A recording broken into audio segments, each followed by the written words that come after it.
Another thing a first-time home buyer should really assess before they go out, and this is beyond like getting pre-approval and all that, because you know you have to do that, is actually figuring out, do I want to stay in this house for a long time, or is this going to be my starter house? And this is, again, it's going to be defined by budgets, by schools possibly. Like, I will buy a house in this neighborhood because there's good value, but in 5 years when I have children, if I have children, will I have to move? So very important to consider that.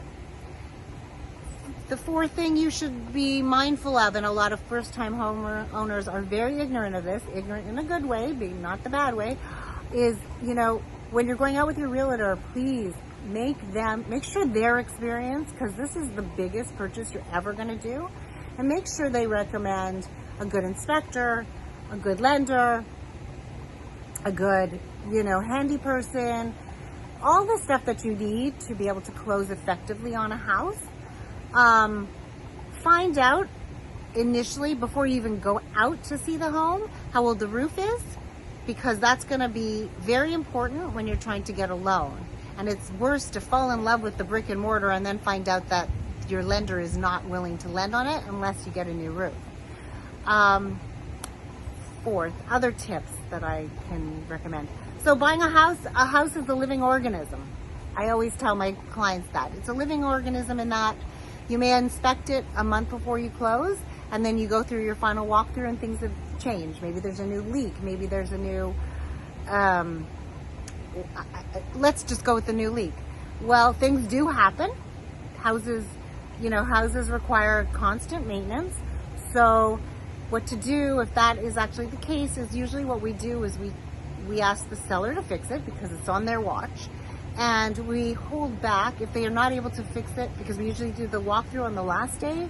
If we're not able to fix it in time, then we hold back a bunch of funds that's, you know, reflective of how much the repair would cost, and it gets held back in escrow and only gets released once the repair is fixed, either by the seller, or if the seller says, you know what, it's your problem, they hold back a bunch of funds.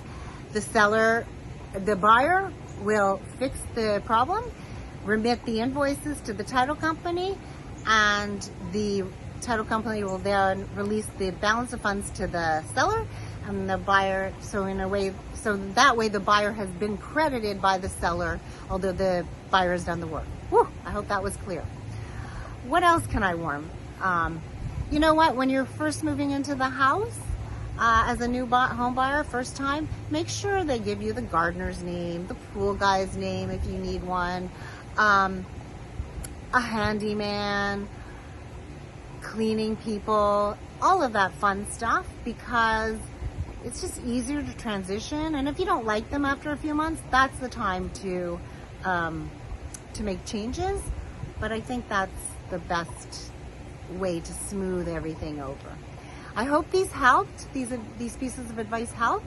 Please, you know, reach out anytime if you have any additional questions. I do have a checklist for first-time home buyers. If you want me to send that over to you, just let me know.